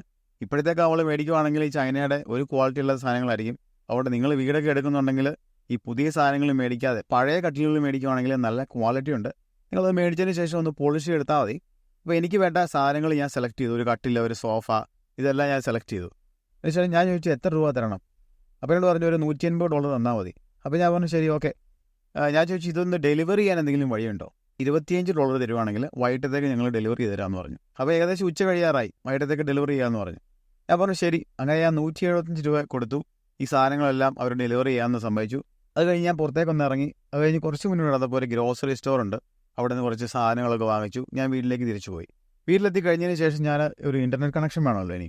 അപ്പോൾ ഇൻ്റർനെറ്റ് കമ്പനികളെ വിളിച്ചു, അറേഞ്ച് ചെയ്ത് നാളെ രാവിലെ വന്ന് കണക്ഷൻ തരാമെന്ന് അവർ പറഞ്ഞു. അപ്പോൾ ഈ കാര്യങ്ങളൊക്കെയാണ് നിങ്ങൾ ആദ്യമേ ചെയ്യേണ്ടത് ഇവിടെ വന്നു കഴിഞ്ഞാൽ. ഇൻ്റർനെറ്റ് കമ്പനികളെ വിളിച്ചു കഴിഞ്ഞാൽ അവർ പെട്ടെന്ന് തന്നെ കണക്ഷനൊക്കെ തരും. അപ്പോൾ അങ്ങനെ അതെല്ലാം കഴിഞ്ഞിട്ട് ഞാൻ അവിടെ ഇരിക്കുന്ന സമയത്ത് വൈകുന്നേരം ആയപ്പോഴത്തേക്ക് ഇവർ സാധനങ്ങളൊക്കെ ഡെലിവറി ചെയ്തു. ബെഡും കാര്യങ്ങളൊക്കെ വിരിച്ചിട്ടു. എല്ലാം കഴിഞ്ഞു. ഞാനൊന്ന് കുളിച്ച് ഫ്രഷായി. അതിനുശേഷം ഞാൻ ഒരു നല്ലൊരു കാപ്പി അങ്ങിട്ടു. കാപ്പി ഇട്ടിട്ട് അതിലൊരു കസേര എടുത്ത് ആ ബാൽക്കണിയുടെ പുറത്തേക്ക് ഇട്ടിട്ട് അവിടെ ഇരുന്ന് ആസ്വദിച്ച് ആ കാപ്പിയും കുടിച്ചു. അങ്ങനെ ഞാൻ ഏകദേശം 1 വർഷം ആ കമ്പനിയിൽ ജോലി ചെയ്തു. വളരെ നല്ല പേ ഉണ്ട്, നല്ല പൊസിഷനാണ്, നല്ല ഗ്രോത്ത് ഉണ്ട്. എനിക്ക് വളരെയധികം ഇഷ്ടപ്പെട്ട ഒരു ജോലിയാണ്. അപ്പോൾ അങ്ങനെ മുന്നോട്ട് പോകുന്ന സമയത്താണ് എനിക്ക് PR കിട്ടുമോ എന്നുള്ളൊരു ആദി കയറിയത്. അപ്പോൾ ഞാൻ എൻ്റെ ഫ്രണ്ട്സിനോടൊക്കെ സംസാരിക്കുമ്പോഴും എൻ്റെ ഫ്രണ്ട്സിൽ ഭൂരിഭാഗം ആൾക്കാരും ഈ PR കിട്ടാനായിട്ട് ഈ റെസ്റ്റോറൻറ്റുകളിലൊക്കെ കുക്കായിട്ടോ അല്ലെങ്കിൽ സൂപ്പർവൈസറായിട്ടോ ഒക്കെയാണ് ജോലി ചെയ്യുന്നത്. അപ്പോൾ ഈ റെസ്റ്റോറൻറ്റുകൾ ഇവരെയൊക്കെ സപ്പോർട്ട് ചെയ്യും PR കിട്ടാനായിട്ട്. അപ്പോൾ ഇവരെന്താ ചെയ്യുന്നത് വെച്ച് കഴിഞ്ഞാൽ ഇവർ വക്കീലിനെ കണ്ടുപിടിച്ചിട്ട് ഈ സ്പോൺസർ ചെയ്യാൻ താല്പര്യമുള്ള എംപ്ലോയേഴ്സുമായിട്ട് ഇവരെ കണക്ട് ചെയ്ത് കൊടുക്കും. എന്നിട്ട് സ്പോൺസർ ചെയ്യുന്ന ഒരു എംപ്ലോയറിൻ്റെ അടിയിൽ ഒരു ജോലി വാങ്ങിക്കൊടുക്കും. അപ്പോൾ ഒരു സ്പോൺസറായിട്ട് ഒരാളുണ്ടെങ്കിൽ പ്രൊവിൻഷ്യൽ നോമിനേഷനോ അല്ലെങ്കിൽ LMIക്കോ ഒക്കെ അപ്ലൈ ചെയ്യാം. ഇങ്ങനെ ഒരു സപ്പോർട്ട് ചെയ്യാൻ ഒരു എംപ്ലോയർ ഉണ്ടെങ്കിൽ നമുക്ക് PR വേഗം കിട്ടാൻ സാധ്യതയുണ്ട്. എൻ്റെ ഫ്രണ്ട്സ് എല്ലാം ഇങ്ങനെയാണ് ചെയ്യുന്നത്. അതിനകത്ത് അക്കൗണ്ടൻസി പഠിച്ച ആൾക്കാരുണ്ട്, എഞ്ചിനീയറിംഗ് പഠിച്ച ആൾക്കാരുണ്ട്, ബിസിനസ് പഠിച്ച ആൾക്കാരുണ്ട്, IT പഠിച്ച ആൾക്കാരുണ്ട്. ഇവരൊന്നും ഒരു ജോലി കണ്ടുപിടിക്കാനോ ഒന്നും തന്നെ ശ്രമിച്ചിട്ടില്ല. ഗ്രാജുവേറ്റായി നേരെ വക്കീലിനെ വിളിക്കുന്നു, ഇങ്ങനൊരു ജോലി കണ്ടുപിടിക്കുന്നു, PR കിട്ടാനായിട്ട് ശ്രമിക്കുന്നു. അപ്പം ഞാൻ മാത്രം സ്വന്തം നിലയിൽ ഒരു ജോലി കണ്ടുപിടിച്ചിട്ട് ഒരു പ്രൊഫഷണൽ ജോലി ചെയ്യുന്നു. അപ്പം എനിക്ക് PR കിട്ടുമോ എന്നുള്ളൊരു പേടിയായി എനിക്ക്. കാരണം എൻ്റെ ഒരു ഇൻ്റർനാഷണൽ എംപ്ലോയറാണ്, അവരൊരിക്കലും PR-നായിട്ടൊന്നും സപ്പോർട്ട് ചെയ്യത്തില്ല. അപ്പം ഞാൻ ഇങ്ങനെ ഇരുന്ന് ആലോചിക്കുകയാണ് എന്താ ചെയ്യുന്നത്. 1 കൊല്ലം കഴിഞ്ഞു, ഇനിയും വെറും 2 കൊല്ലം കൂടെ ഉള്ളൂ വർക്ക് പെർമിറ്റിൽ. ഈ വർക്ക് പെർമിറ്റ് തീരുന്നതിന് മുമ്പ് നമുക്ക് PR വേണം. ആകെപ്പാടെ ടെൻഷനായി. വിളിക്കുന്ന ആൾക്കാരെല്ലാം പറയുന്നത് ഞങ്ങളെല്ലാം ഇതുപോലെ വക്കീൽ വഴി PR കിട്ടാനായിട്ട് ഇങ്ങനത്തെ ജോലികളൊക്കെയാണ് ചെയ്യുന്നത്. അപ്പോൾ ഞാനും തീരുമാനിച്ചു ഇവരെ പോലെ PR-ന് വേണ്ടി ശ്രമിക്കാം. ഏതെങ്കിലും ഒരു എംപ്ലോയറെ കണ്ടുപിടിക്കാം. ഇതുപോലെ ഹോട്ടലുകളോ അല്ലെങ്കിൽ ഫാസ്റ്റ് ഫുഡ് ചെയിനുകളോ അവിടെയൊക്കെയാണ് സാധാരണ ഈ കുട്ടികൾ വർക്ക് ചെയ്യുന്നത്. വക്കീലന്മാർ അവിടെയാണ് നമുക്ക് ജോലി മേടിച്ചിരുന്നത്. ഈ സ്ഥലങ്ങളൊക്കെ വളരെ റിമോട്ടായിരിക്കും. അതായത് എംപ്ലോയർ സപ്പോർട്ട് ചെയ്യണമെങ്കിൽ അവർക്ക് ലോക്കലി ഒരാളെ കണ്ടുപിടിക്കാൻ സാധിക്കാത്തതുകൊണ്ടാണ് അവർ പുറത്തുനിന്നുള്ള ആൾക്കാരെ സപ്പോർട്ട് ചെയ്ത് കൊണ്ടുവരുന്നത്. അപ്പോൾ ഒരുപാട് ഉള്ളിലൊക്കെ ആയിരിക്കും. അവിടുത്തെ പോപ്പുലേഷൻ ആകപ്പാടെ 3000 പേരോ 4000 പേരോ ഒക്കെ കാണുള്ളൂ. അങ്ങനെയുള്ള സ്ഥലങ്ങളിലൊക്കെ ആയിരിക്കും ജോലി കിട്ടുന്നത്. അപ്പോൾ ഞാനും തീരുമാനിച്ചു ഈ ഹൈലി പെയ്ഡ് ആയിട്ടുള്ള ഈ നല്ല ജോലി റിസൈൻ ചെയ്തിട്ട് ഞാനും PR-ന് വേണ്ടി ശ്രമിക്കാം എന്ന് ഞാനും തീരുമാനിച്ചു. ഞാൻ എൻ്റെ ജീവിതത്തിലെടുക്കുന്ന ഏറ്റവും മോശം ഡിസിഷനായിരുന്നു അത്. ഞാൻ ആ ജോലി റിസൈൻ ചെയ്തു. അപ്പോൾ എൻ്റെ എംപ്ലോയർ ചോദിക്കുന്നുണ്ട്, നീ എന്തിനാണ് റിസൈൻ ചെയ്യുന്നത്? ശമ്പളം കൂട്ടിത്തരണോ? അതോ എന്താണ് പ്രശ്നം? ഞാൻ പറഞ്ഞു അതൊന്നും അല്ല പ്രശ്നം. എനിക്ക് PR-ന് വേണ്ടി സപ്പോർട്ട് ചെയ്യാൻ ഒരു എംപ്ലോയർ വേണം. നിങ്ങളെപ്പോലുള്ള മൾട്ടിനാഷണൽ കമ്പനികളൊന്നും PR-ന് വേണ്ടി സപ്പോർട്ട് ചെയ്യാൻ സാധ്യതയില്ല. അപ്പോൾ അവർ പറഞ്ഞു ശരിയാണ്, ഞങ്ങളങ്ങനെ PR-ന് വേണ്ടി സപ്പോർട്ട് ചെയ്യില്ല. നിങ്ങൾക്ക് PR-ന് വേണ്ട ഡോക്യുമെൻറ്റേഷൻ എന്തെങ്കിലും വേണം ഞങ്ങൾ ചെയ്തു തരാം. ഒരു എംപ്ലോയർ സപ്പോർട്ട് പ്രതീക്ഷിക്കേണ്ട എന്ന് പറഞ്ഞു. അപ്പോൾ പറഞ്ഞു എന്നാൽ ശരി, നീ റിസൈൻ ചെയ്തോ, നിനക്ക് PR കിട്ടാൻ വേണ്ടിയൊക്കെ ആണല്ലോ. അപ്പോൾ PR കിട്ടിയതിന് ശേഷം തിരിച്ച് നിനക്ക് വരണമെന്നുണ്ടെങ്കിൽ എന്നെ കോൺടാക്ട് ചെയ്താൽ മതി എന്ന് പറഞ്ഞിട്ട് HR കാർഡൊക്കെ തന്നു. എൻ്റെ പ്രൊഫഷണൽ ജോലി റിസൈൻ ചെയ്തിട്ട് PR കിട്ടാനായിട്ടുള്ള ജോലി തേടി പോവുകയാണ്. അപ്പം ഞാൻ വക്കീലിനെ വിളിക്കുന്നു. അപ്പോൾ വക്കീൽ പറയുന്നു A&W എന്ന് പറയുന്ന ഒരു ഫാസ്റ്റ് ഫുഡ് റെസ്റ്റോറൻ്റ് ഉണ്ട് ബേൺസ് ലേക്ക് എന്ന് പറഞ്ഞ സ്ഥലത്ത്. അവിടെ ഒരു കുക്കിനെ ആവശ്യമുണ്ട്. അപ്പോൾ അവർ സ്പോൺസർ ചെയ്യും. ഈ ബേൺസ് ലേക്ക് എന്ന് പറയുന്നത് പ്രിൻസ് ജോർജ് എന്ന് പറയുന്ന സ്ഥലം കഴിഞ്ഞിട്ട് വീണ്ടും പോകണം. ഏകദേശം 1500-2000 കിലോമീറ്റർ ഉണ്ട് വാൻകൂവറിൽ നിന്ന്. ഒരുപാട് ദൂരെയാണ്. അവിടുത്തെ പോപ്പുലേഷൻ എന്ന് പറയുന്നത് വെറും 3000 ആൾക്കാരാണ്. അതുപോലെ റിമോട്ടായിട്ടുള്ള ഏരിയ ആണ്. അപ്പം ഞാൻ സമ്മതിച്ചു. കാരണം ഞാൻ എൻ്റെ ഫ്രണ്ട്സിനെ പോലെ PR-ന് വേണ്ടി പോകാണല്ലോ. അപ്പോൾ ഞാൻ സമ്മതിച്ചു പോകാമെന്ന് പറഞ്ഞു. വക്കീലിന് കുറച്ച് പൈസ കൊടുക്കണം. വക്കീലിന് പൈസ കൊടുത്തതിന് ശേഷം നേരെ A&Wയിലോട്ട് പോകണം. ബസ്സിൽ ടിക്കറ്റ് ബുക്ക് ചെയ്തു. ഏകദേശം 9, 10, 11 മണിക്കൂർ യാത്രയുണ്ട്. ബേൺസിലേക്ക് ചെന്നു. ഇതുപോലെ തന്നെ മോട്ടലിൽ മുറി ബുക്ക് ചെയ്തു. പിറ്റേ ദിവസം രാവിലെ എംപ്ലോയറെ കാണാൻ പോയി. അന്നേരം അവർ പറയുന്നു കുക്കായിട്ടാണ് ജോലി, കുറച്ച് ട്രെയിനിങ്ങും കാര്യങ്ങളൊക്കെ ഉണ്ട്. കാരണം എനിക്ക് കംപ്ലീറ്റ്ലി ഡിഫറെൻ്റ് ആണ്. ഞാൻ പഠിച്ച IT ആണ്, ചെയ്ത ജോലി IT ആണ്.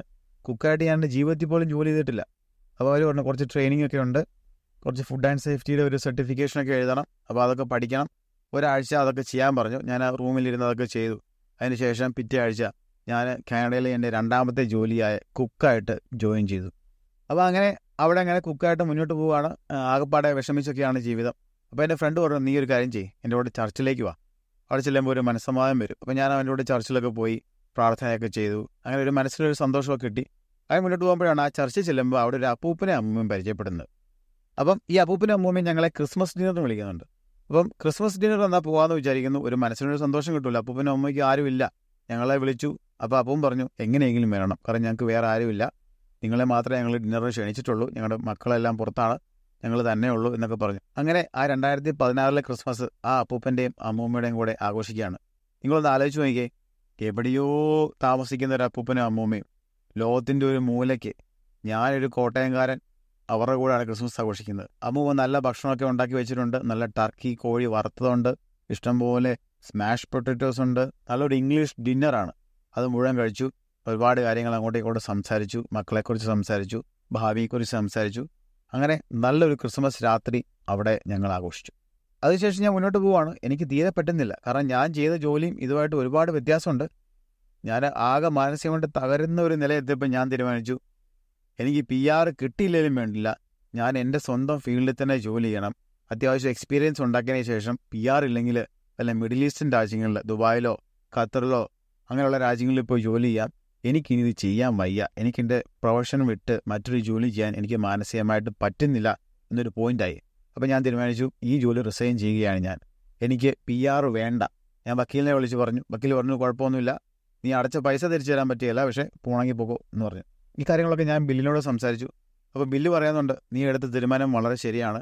ഇത്രയും കാശ് മുടക്കി നിൻ്റെ അപ്പനും അമ്മയും നിന്നെ പഠിപ്പിച്ച് ഇവിടെ വന്ന് ഈ ജോലി ചെയ്യാനല്ലല്ലോ, നിനക്ക് നല്ലൊരു ജോലി കിട്ടിയതുമാണ്, നീ ആ ജോലിക്ക് പോകണം എന്ന് പറഞ്ഞു. അപ്പം ഞാൻ പറഞ്ഞു, എനിക്ക് തിരിച്ചു ചെന്ന് കഴിഞ്ഞാൽ അവിടെ താമസിക്കാൻ സൗകര്യങ്ങളൊന്നുമില്ല. ബില്ല് പറഞ്ഞു, നീ വിഷമിക്കണ്ട, ഞാൻ നോക്കട്ടെ. എൻ്റെ ഒരു സിസ്റ്റർ ആ ഭാഗത്ത് താമസിക്കുന്നുള്ളൂ, ഞാൻ ഒന്ന് വിളിച്ച് ചോദിക്കാമെന്ന് പറഞ്ഞു. പിറ്റേ ദിവസം രാവിലെ ബില്ലിനെ കാണുന്ന സമയത്ത് ബില്ല് പറഞ്ഞു, സിസ്റ്ററിൻ്റെ ഒരു ഫ്രണ്ടും കുറച്ച് ഫ്രണ്ട്സും ഒക്കെ ആയിട്ട് അവിടെ ഒരു വീട്ടിൽ താമസിക്കുന്നുണ്ട്. അവിടെ ഇപ്പോൾ ഒരു റൂം അവൈലബിൾ ആണ്. 1-2 മാസം നിനക്ക് അവിടെ നിൽക്കാം, അങ്ങോട്ടേക്ക് പൊക്കോളാൻ പറഞ്ഞു. അപ്പോൾ അവരുടെ ഫോൺ നമ്പരും അഡ്രസ്സും എനിക്ക് തന്നു. അപ്പോൾ ഞാൻ ടെക്സ്റ്റ് ചെയ്തു. അപ്പോൾ എന്നോട് പറഞ്ഞു, പോരെ, ഇതാണ് അഡ്രസ്സ്, ഇത്രയാണ് വാടക.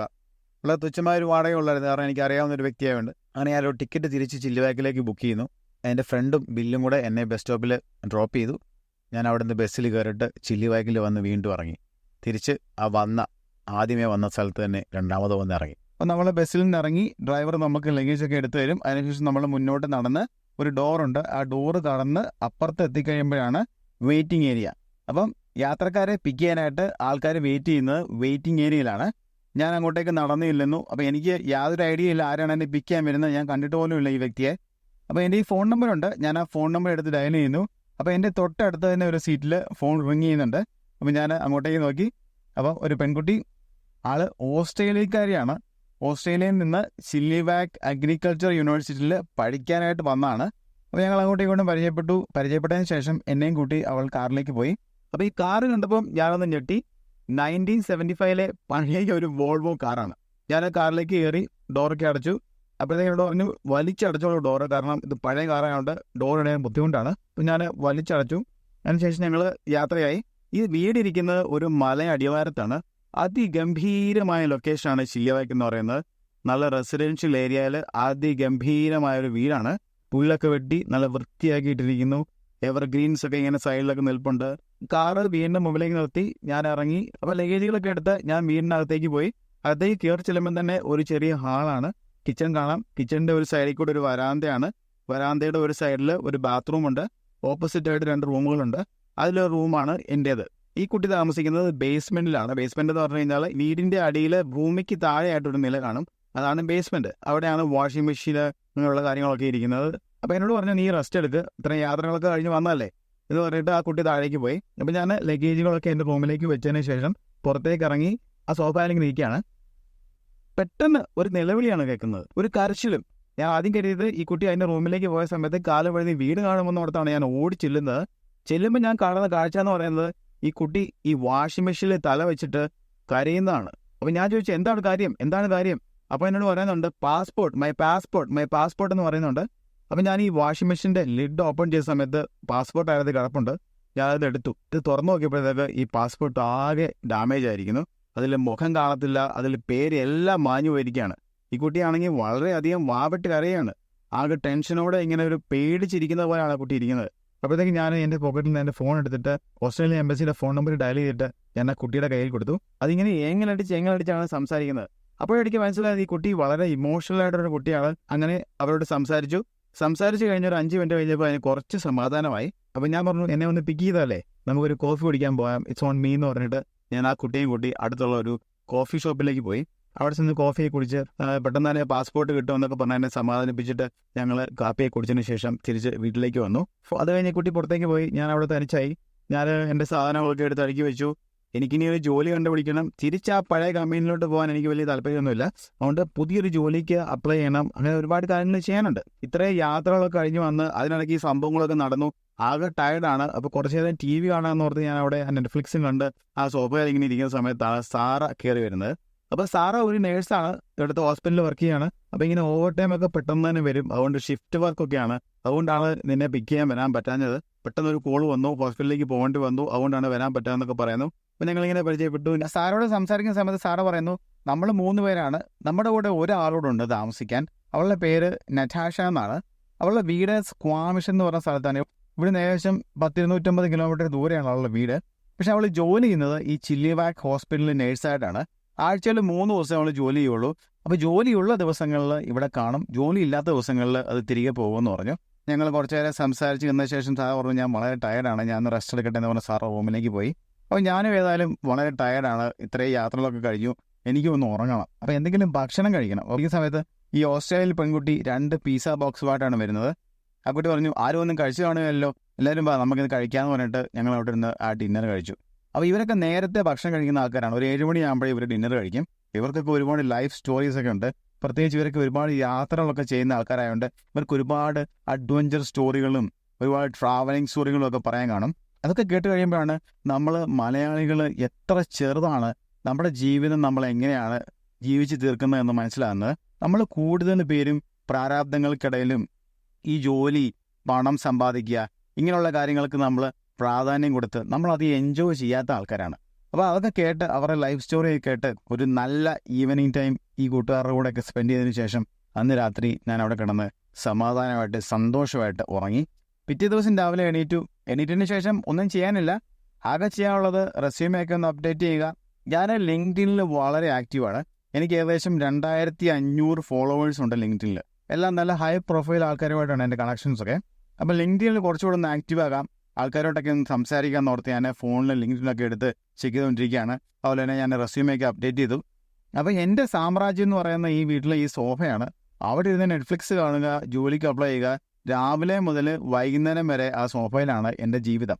ഒരു ദിവസം ഞാൻ ആ സോഫയിൽ ഇങ്ങനെ ഇരിക്കുന്ന സമയത്ത് ഡോറിലൊരു തട്ട് കേൾക്കുന്നു. അപ്പം ഞാൻ ഡോർ തുറന്നപ്പോഴത്തേക്ക് ഒരു നേഴ്സിംഗ് യൂണിഫോം ഒക്കെ ഇട്ട ഒരു കുട്ടി അകത്തേക്ക് കയറി വന്നു. അപ്പം എന്നോട് പറഞ്ഞു, നറ്റാഷ ആണ് എൻ്റെ പേര്. അപ്പോൾ എനിക്ക് മനസ്സിലായി. ഞാൻ പറഞ്ഞു, അതെ സാറ പറഞ്ഞിട്ടുണ്ട്, താഴെയല്ലേ താമസിക്കുന്നത്, ഇവിടെ ഹോസ്പിറ്റലല്ലേ വർക്ക് ചെയ്യുന്നതെന്ന് ചോദിച്ചു. അതെ. ഞാൻ ചോദിച്ചു, ഒരു കാപ്പി വേണോ, ഒരു കാപ്പി ഇരട്ടെന്ന് ചോദിച്ചു. എനിക്ക് കാപ്പി എന്ന് പറഞ്ഞു കഴിഞ്ഞാൽ അഡിക്റ്റാണ്, ഞാൻ ഒരുപാട് കോഫി കുടിക്കുന്ന ആളാണ്. പറഞ്ഞു, വേണ്ട കോഫി ഒന്നും വേണ്ട എന്ന് പറഞ്ഞിട്ട് ഞങ്ങൾ അങ്ങോട്ടും ഇങ്ങോട്ടും കുറച്ച് സംസാരിച്ചു. അപ്പോൾ ഈ നേഴ്സുമാർക്ക് കാനഡയിൽ വളരെ ഡിമാൻഡാണല്ലോ. അപ്പം ഞാൻ ചോദിച്ചു, എന്തുകൊണ്ടാണ് ഈ 3 ദിവസം വർക്ക് ചെയ്യുന്നത്? കാരണം നേഴ്സുമാർക്ക് ഫുൾ ടൈം ജോലി കിട്ടുക എന്ന് പറയുന്നത് അത്ര വലിയ പാടുള്ള കാര്യമെന്ന് എനിക്ക് തോന്നുന്നില്ല കാനഡയിൽ. പ്രത്യേകിച്ച് ഇവളൊരു കനേഡിയൻ എക്സ്പീരിയൻസ് ഉള്ള ഒരു കനേഡിയൻ എഡ്യൂക്കേറ്റഡ് നേഴ്സാണ്. അപ്പോൾ ഞാൻ ചോദിച്ചു, എന്തുകൊണ്ടാണ് നീ 3 ദിവസം ജോലി ചെയ്യുന്നത്, നിനക്ക് ഫുൾ ടൈം ജോലി കിട്ടാത്തതുകൊണ്ടാണെന്ന് ചോദിച്ചു. അത് കിട്ടാത്തതുകൊണ്ടല്ല, എനിക്ക് ജീവിതം ആസ്വദിക്കണം, എനിക്ക് ജീവിതം എൻജോയ് ചെയ്യണം. 3 ദിവസം ജോലി ചെയ്യുന്ന ശമ്പളം ഉണ്ടെങ്കിൽ എനിക്ക് ജീവിച്ചു പോകാം. ഞാൻ സൈക്ലിങ് ഒരുപാട് ഇഷ്ടപ്പെടുന്ന ആളാണ്. അതുകൊണ്ട് ഞാൻ ഫ്രീ ടൈം കിട്ടുമ്പോൾ സൈക്ലിങ്ങിന് പോകും, അതുപോലെ തന്നെ ഹൈക്കിങ്ങിന് പോകും. BC എന്ന് പറയുന്നത് കാനഡയിലെ ഏറ്റവും ബ്യൂട്ടിഫുൾ ആയിട്ടുള്ള പ്രോവിൻസ് ആണ്. നല്ല ഭംഗിയാണ്. ആക്റ്റീവ് ലൈഫ് സ്റ്റൈലൊക്കെ ഉള്ള ആൾക്കാർക്ക് പറ്റിയ സ്ഥലമാണ്. BCയിൽ കുറച്ചധികം മഴയുണ്ട്, എന്നിരുന്നാലും സമ്മർ എന്ന് പറയുന്നത് വൈബ്രൻ്റ് ആണ്, അടിപൊളിയാണ്. എനിക്ക് റിട്ടയർമെൻറ്റ് അവിടെ സെറ്റിൽ ചെയ്യണമെന്നാണ് ആഗ്രഹം. അപ്പം എന്നോട് പറഞ്ഞു, അതുകൊണ്ടാണ്, കാരണം എനിക്ക് ഒരുപാട് ആക്ടിവിറ്റീസൊക്കെ ഇഷ്ടമാണ്. അതുകൊണ്ട് 3 ദിവസം ജോലി കഴിഞ്ഞിട്ട് ബാക്കി ദിവസങ്ങളിൽ ഞാൻ എൻ്റെ ജീവിതം എൻജോയ് ചെയ്യും. ഈ സമ്മറിൽ ഞാൻ കാനഡയിൽ നിന്ന് മെക്സിക്കോ വരെ സൈക്ലിംഗ് ഒക്കെ പ്ലാൻ ചെയ്യുന്നുണ്ട്. ഇങ്ങനെ ഒരുപാട് അഡ്വഞ്ചർ കാര്യങ്ങളൊക്കെ ചെയ്യുന്ന ഒരു വ്യക്തിയാണ് ഇവള്. അപ്പോൾ എനിക്ക് ഇവളുടെ ക്യാരക്ടറും ജീവിതത്തിലെ പ്രയോറിറ്റീസും ഒക്കെ വളരെ അങ്ങ് ഇഷ്ടപ്പെട്ടു. അപ്പോൾ അങ്ങനെ ഇരിക്കുന്ന സമയത്ത് ഒരു ദിവസം എനിക്ക് ലിങ്ക്ഡിനിൽ ഒരു മെസ്സേജ് വരുവാണ്. ജൂലിയ എന്നാണ് ആളുടെ പേര്. അപ്പോൾ ഞാൻ മെസ്സേജ് വായിച്ച് നോക്കുമ്പം are you available for job എന്ന് ചോദിക്കുന്നു. അപ്പോൾ ഞാൻ പറഞ്ഞു, yes I M available for job, I will call you in 15 minutes എന്ന് പറഞ്ഞു. അപ്പോൾ ശരി, okay, give me A call. അങ്ങനെ ഒരു 15 മിനിറ്റ് ശേഷം ജൂലിയ എന്നെ വിളിക്കുകയാണ്. അപ്പോൾ ജൂലിയ എന്നെ വിളിക്കുന്നു, ഞാൻ ഫോൺ എടുക്കുന്നു. ഞാൻ ചോദിച്ചു, ഏതാണ് കമ്പനി? എന്നോട് പറഞ്ഞു, മെഴ്സിഡീസ് ബെൻസ് കാനഡ. അപ്പോൾ ആ പേര് കേട്ടപ്പം ഞാൻ ഒന്ന് ഷോക്കായി. കാരണം കാനഡയിലെ വൺ ഓഫ് ദ ബെസ്റ്റ് കമ്പനിയാണ്. ടെക്നിക്കൽ ഓപ്പറേഷൻ സ്പെഷ്യലിസ്റ്റാണ് ജോലി, വളരെ നല്ല പാക്കേജാണ്. അപ്പോൾ എന്നോട് പറഞ്ഞു, ആദ്യമേ ഒരു HR ഇൻ്റർവ്യൂ ഉണ്ട്, ഒരു 15-20 minutes. HR ഇൻ്റർവ്യൂ പാസ്സായതിനു ശേഷമാണ് ശരിക്കുമുള്ള ഇൻ്റർവ്യൂ. അപ്പോൾ ചോദിച്ചു, എപ്പോഴാണ് സമയം, നാളെ ഞാൻ വിളിക്കട്ടെ? അപ്പം ഞാൻ പറഞ്ഞു, ശരി, ആ തന്നെ വിളിച്ചോളൂ, എനിക്ക് നാളെ സമയമുണ്ട്, ഇന്ന സമയത്ത് വിളിക്കാം. അങ്ങനെ ഞങ്ങൾ ആ കോൾ വെച്ചു. ഇൻ്റർവ്യൂവിന് പ്രിപ്പയർ ചെയ്യാണ്. ഒരു 1:30 ആയപ്പോഴത്തേക്ക് ജൂലിയെ വിളിച്ചു. ഒരു 15-20 മിനിറ്റ് അങ്ങോട്ടും ഇങ്ങോട്ടും സംസാരിച്ചു. അപ്പോൾ എന്നോട് ജൂലിയ പറഞ്ഞു, ഞാൻ കാൻഡിഡേറ്റ്സിനെ ഷോർട്ട് ലിസ്റ്റ് ചെയ്തിട്ട് ഈ ആഴ്ച തന്നെ അറിയിക്കാമെന്ന് പറഞ്ഞു. അങ്ങനെ ജൂലിയെ ഫോൺ വെച്ചു. ഏതായാലും കുറച്ചുകൂടെ കഴിഞ്ഞ് കഴിയുമ്പോഴത്തേക്ക് മെയിൽ വന്നു, you are selected for final interview. ബുധനാഴ്ച തൊട്ടാണ് അവൈലബിൾ ഡേറ്റ്സ് ഉള്ളത്. ഞാൻ ആദ്യത്തെ ദിവസമായ ബുധനാഴ്ച തന്നെ ഉച്ച കഴിഞ്ഞ് 1:30 ഇൻ്റർവ്യൂ ടൈം സെലക്ട് ചെയ്തത്. അങ്ങനെ ഇൻ്റർവ്യൂവിൻ്റെ ഡേ എത്തി. ബുധനാഴ്ചയാണ് ഇൻ്റർവ്യൂ. അന്ന് ഞാൻ രാവിലെ എണീറ്റ് ഫ്രഷായി ഞാനൊരു മണ്ടൻ തീരുമാനം വന്നെടുക്കുകയാണ്, ഇൻ്റർവ്യൂവിന് പോകണ്ട. കാരണം എനിക്കപ്പോഴും പേടിയാണ് മനസ്സിൽ. കാരണം ഇത്രയും വലിയൊരു കമ്പനി എന്നുള്ളൊരു ഒരു കാര്യം എൻ്റെ മനസ്സിൽ ഇങ്ങനെ കിടക്കുകയാണ്. സെയിൽസ് ഓപ്പറേഷൻസിൻ്റെ IT ഞാൻ തന്നെ കൺട്രോൾ ചെയ്യണം. മാനുഫാക്ചറിങ് ഏരിയയുടെ IT ഞാൻ തന്നെ കൺട്രോൾ ചെയ്യണം. അവിടെയാണെങ്കിൽ പല റോബോട്ട്സുകളും കാര്യങ്ങളൊക്കെയാണ്. ഇതൊക്കെ ഓൺലൈനിൽ കാണുമ്പോൾ തന്നെ എനിക്ക് അങ്ങ് പേടിയായിപ്പോയി.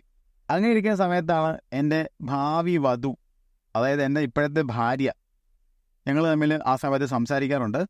അപ്പോൾ പ്രിയ എന്നാണ് പേര്. പ്രിയ എന്നെ വിളിക്കുന്നു. അപ്പോൾ ഞാൻ പറഞ്ഞു, ഇതുപോലെ എനിക്കൊരു ഇൻ്റർവ്യൂ വന്നിട്ടുണ്ട്, വളരെ വലിയൊരു കമ്പനിയാണ്, എനിക്ക് ആകപ്പാടെ ടെൻഷനൊക്കെയാണ്, ഒരു കോൺഫിഡൻസും ഇല്ല, ജോലി കിട്ടുമോ എന്നൊരു പേടിയാണ്. അപ്പോൾ എന്നോട് പറഞ്ഞു, ഒന്ന് പോയി നോക്ക്, ഇതൊരു നല്ലൊരു എക്സ്പീരിയൻസ് ആയിരിക്കുമല്ലോ. കാരണം ഇത്രയും നല്ലൊരു കമ്പനിയിൽ ഒരു ഇൻ്റർവ്യൂ ചെയ്യുക എന്ന് പറയുന്നത് തന്നെ ഒരു എക്സ്പീരിയൻസ് ആണ്. അപ്പോൾ ആ ഇൻ്റർവ്യൂ എക്സ്പീരിയൻസ് എങ്കിലും കണക്കിലെടുത്ത് ഒന്ന് പോയി നോക്കാൻ പറഞ്ഞു. അപ്പം ഞാനും തീരുമാനിച്ചു, രണ്ടും കൽപ്പിച്ച് എന്താണെങ്കിലും പോയി നോക്കാം. ഞാൻ ഡ്രസ്സെല്ലാം ചെയ്തു, സ്യൂട്ടും കോട്ടും ഒക്കെ ഇട്ടു, കാർ സ്റ്റാർട്ട് ചെയ്യുന്നു, നേരെ ഡ്രൈവ് ചെയ്യുന്നു. പോകണോ വേണ്ടോ എന്നുള്ള ഈ കൺഫ്യൂഷൻ കാരണം ഞാൻ ലേറ്റായിട്ട് തന്നെയാണ് ഇറങ്ങിയത്. എന്തോ ഒരു ഭാഗത്തിന് ട്രാഫിക് എന്ന് കുറവായിരുന്നു. അങ്ങനെ സ്പീഡിൽ ഡ്രൈവ് ചെയ്ത് ഞാൻ മെഴ്സിഡീസ് ബെൻസിൻ്റെ ഹെഡ് ഓഫീസിലെ പാർക്കിംഗ് ലോട്ടിൽ കാർ നിർത്തി. ഞാൻ റിസപ്ഷനിലെത്തി കഴിഞ്ഞപ്പോൾ എന്നോട് പറഞ്ഞു വെയിറ്റിംഗ് റൂമിൽ വെയിറ്റ് ചെയ്യാൻ പറഞ്ഞു. ഞാൻ വെയിറ്റിംഗ് റൂമിൽ വെയിറ്റ് ചെയ്തു. അപ്പോൾ ഈ സെക്കൻഡ് ഫ്ലോറിലാണ് ഈ കോർപ്പറേറ്റ് ഓഫീസ്. അപ്പോൾ എന്നെ വിളിച്ച് ലിഫ്റ്റിൽ കയറ്റി. എനിക്ക് നല്ല ടെൻഷനുണ്ട്. സെക്കൻഡ് ഫ്ലോറിൽ ചെന്നിട്ട് എന്നോട് അവൾ പറഞ്ഞു, ആ കാണുന്ന കോൺഫറൻസ് റൂം ഉണ്ടോ, അങ്ങോട്ടേക്ക് ഇരുന്നോളാൻ പറഞ്ഞു. അത് കഴിഞ്ഞ് ഞാൻ അവിടെ വെയിറ്റ് ചെയ്ത സമയത്ത് ഒരു 3 പേര് ആ കോൺഫറൻസ് റൂമിലേക്ക് കയറി വന്നു. അപ്പോൾ ഇതിൽ ആദ്യത്തെ വ്യക്തി ക്ലൗസ് ബർഗർ എന്നാണ് അയാളുടെ പേര്. അയാളാണ് ഫാക്ടറിയുടെ വൈസ് പ്രസിഡൻ്റാണ്. അയാളൊരു ജർമ്മൻകാരാണ്. കാണുമ്പോഴേ വളരെ കർക്കശക്കാരനായ ഒരു വ്യക്തിയാണെന്ന് മുഖത്ത് എഴുതി വെച്ചിട്ടുണ്ട്. അടുത്ത് മെഴ്സിഡീസ് ബെൻസ് കാനഡയുടെ CEO ആണ്, ബ്രയൻ എന്നാണ് പേര്. പിന്നെ മെഴ്സിഡീസ് ബെൻസ് കാനഡയുടെ IT ഓപ്പറേഷൻസിൻ്റെ മാനേജറുണ്ട്, അദ്ദേഹത്തിൻ്റെ പേര് പാബ്ലോ എന്നാണ്, ചിലിക്കാരനാണ്.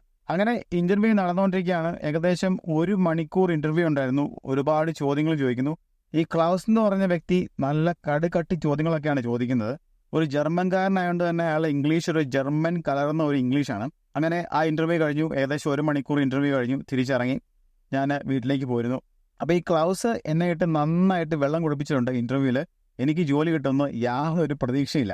അപ്പോൾ അങ്ങനെ ഇരിക്കുകയാണ്. ഞാൻ അടുത്ത് ഒരുപാട് ജോലികൾക്ക് അപ്ലൈ ചെയ്യാൻ തുടങ്ങി. സീരിയസ് ആയിട്ട് പല ഇൻ്റർവ്യൂസും കമ്മിറ്റ് ചെയ്യുന്നു. അങ്ങനെ ഇരിക്കുന്ന സമയത്ത് വെള്ളിയാഴ്ച ദിവസം എനിക്കൊരു കോൾ വരികയാണ് ജൂലിയയുടെ കയ്യിൽ നിന്ന്. അപ്പോൾ ഞാൻ ഫോൺ എടുത്തപ്പോൾ ജൂലിയ പറഞ്ഞു, ഹായ്, കൺഗ്രാറ്റുലേഷൻസ്. എന്നോട് പറഞ്ഞു ദേ വോണ്ട് ടു ഹയർ യു. അത് കേട്ടപ്പോഴത്തേക്ക് എൻ്റെ മനസ്സിൽ പണ്ടത്തെ ഒരു പരസ്യത്തിൽ പറയല്ലേ, ലഡു പൊട്ടിയെന്ന് പറഞ്ഞ പോലെ 1000 ലഡു പൊട്ടി. എനിക്ക് ഒരുപാട് സന്തോഷമായി. ഇത് വേർഡ്സിലൂടെ എക്സ്പ്രസ് ചെയ്യാൻ പറ്റുന്നില്ല. അത് കഴിഞ്ഞിട്ട് പറഞ്ഞു നോൺ ഡിസ്ക്ലോഷർ എഗ്രിമെൻ്റ് ഒക്കെ സൈൻ ചെയ്യണം. കാരണം ഇവർ റിസർച്ച് ഒക്കെ ചെയ്യുന്നുണ്ട്. അപ്പോൾ അതൊക്കെ സൈൻ ചെയ്യണം. അതുപോലെ തന്നെ ബാക്ക്ഗ്രൗണ്ട് ചെക്ക് ഉണ്ട്, നിങ്ങളുടെ ക്രെഡിറ്റ് ഹിസ്റ്ററി ഉണ്ട്. ഇതെല്ലാം കംപ്ലീറ്റ് ആയാൽ മാത്രമേ ഹയറിംഗ് ഉള്ളൂ. അപ്പോൾ അതിൻ്റെ പ്രോസസ്സിലേക്ക് നമുക്ക് കടക്കാമെന്ന് പറഞ്ഞു. അത് കഴിഞ്ഞിട്ട് ഒരാഴ്ച കൂടെ കഴിഞ്ഞ് കഴിയുമ്പോഴത്തേക്ക് ജൂലി എന്നെ വീണ്ടും വിളിച്ചിട്ട് പറഞ്ഞു, ഓഫർ ലെറ്റർ അയക്കാം, എല്ലാം കംപ്ലീറ്റ് ആയി, യു ആർ സക്സസ്ഫുള്ളി ഹയർഡ് എന്ന് പറഞ്ഞിട്ട് എനിക്ക് ഓഫർ ലെറ്റർ അയച്ചു തരികയാണ്. അതാണ് എൻ്റെ 3ാമത്തെ ജോലി. മെഴ്സിഡീസ് ബെൻസ് കാനഡയിൽ BC പ്രോൺസിൻ്റെ ITയുടെ full technical operation support provide ചെയ്തത് ഞാനാണ്. ഇതിൽ നിന്ന് ഞാൻ പഠിച്ച പാഠം, നമ്മൾ ഒരിക്കലും നമ്മുടെ കഴിവുകളെ കുറച്ച് കാണരുത്. നമ്മളെ ഒരാൾ എന്തിനെങ്കിലും വിളിക്കുന്നുണ്ടെങ്കിലോ അപ്രോച്ച് ചെയ്യുന്നുണ്ടെങ്കിലോ നമ്മുടെ വില അവർ മനസ്സിലാക്കിയിട്ട് തന്നെയാണ് അവർ നമ്മളെ അപ്രോച്ച് ചെയ്യുന്നത്. നമ്മൾ ഒരിക്കലും ഒരവസരങ്ങളും പാഴാക്കരുത്. ഇൻ്റർവ്യൂ കിട്ടുമോ ജോലി കിട്ടുമോ ഇതൊന്നും നമ്മൾ ചിന്തിക്കേണ്ട കാര്യമില്ല. നമ്മളവിടെ പോയി ആ സമയത്ത് നമുക്ക് ചെയ്യാവുന്ന കാര്യങ്ങൾ ചെയ്യുക, റിസൾട്ട് താനേ വന്നോളും. ഈ ജോലി എനിക്ക് ഒരുപാട് അനുഭവങ്ങൾ തന്നു. ഇതിനുശേഷം അടുത്തായിട്ട് ഞാൻ ജോലി ചെയ്യുന്നത് ഗവൺമെൻറ് സെക്ടറിലേക്കാണ്. അപ്പോൾ അതിൻ്റെ കാര്യങ്ങളൊക്കെ നമ്മൾ അടുത്ത എപ്പിസോഡിൽ പറയുന്നതായിരിക്കും.